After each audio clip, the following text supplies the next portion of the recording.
Duan alam buatan yang maha agung, yakni Allah Subhanahu wa taala. Kemudian ketiga, beliau sebagai pengasuh forum komunikasi peduli napi. Jadi beliau itu ibundanya para napi. Beliau itu karena apa? Beliau itu sebenarnya pelaku juga. Pelaku semula itu sebagai pelaku napi, narapidana yang sempat dipenjarakan. Justru di balik penjara itu beliau itu mendapatkan hidayah. Jadi luar biasa. Allah itu memberikan hidayah pada seseorang itu tidak lihat tempatnya, tapi di penjara. Bahkan sekarang di penjara itu justru ada tempat yang paling mustajabah. Karena apa? Tempatnya para orang yang sudah melakukan taubatan nasuha. Itu luar biasa itu.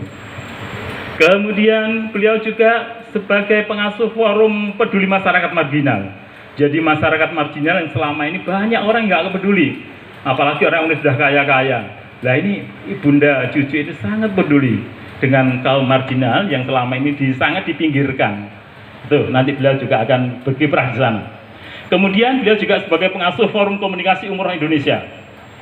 Jadi yang selama ini orang-orang yang duafa itu sangat dinistakan, seolah-olah tidak bisa mengunjungi rumah Allah, Baitullah yang ada di Masjidil Haram di sana itu, di Ka'bah di Mekah di sana.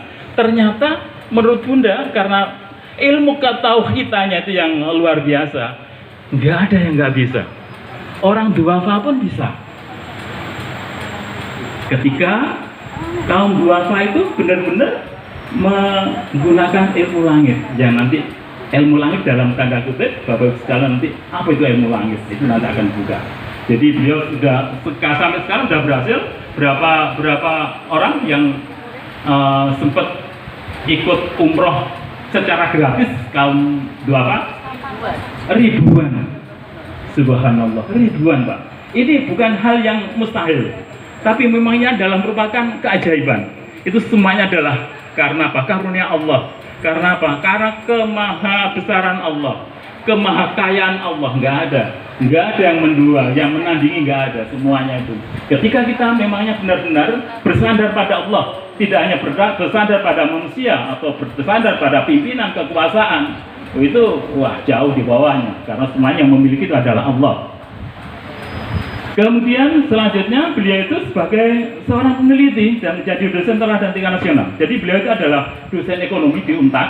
Beliau itu dosen dari Kopertis negeri yang diperbantukan di UNTAD sebagai dosen ekonomi dan sebagai peneliti. Dan beliau sempat juga menjadi teladan nasional dosen. Gitu. Jadi cukup heterogen. Kemudian beliau juga sebagai mantan owner sebuah perusahaan yang bergerak di bidang properti, rental mobil, perusahaan dagang elektronik dan lain-lainnya sebelum tobat riba. Jadi beliau itu sebetulnya konglomerat dunia itu, karena punya showroom, punya properti, dan keluarganya dari keluarga orang kaya memangnya. Tapi karena nggak tahu itu istisrot dari Allah Subhanahu wa taala, karena selama ini beliau itu adalah menikmati riba yang di luar kesadarannya, makanya akhirnya dijatuhkan sama Allah sesuai dengan yang di dalam surat Al-Baqarah gitu. Kemudian beliau juga sebagai mantan direktur koperasi pegawai, jadi beliau juga pejabat juga. Terus beliau pelaku hutang 4 miliar dan lunas secara cepat dengan formula yang beliau temukan, yakni formula menggunakan ilmu langit itu. Ini SJB itu adalah merupakan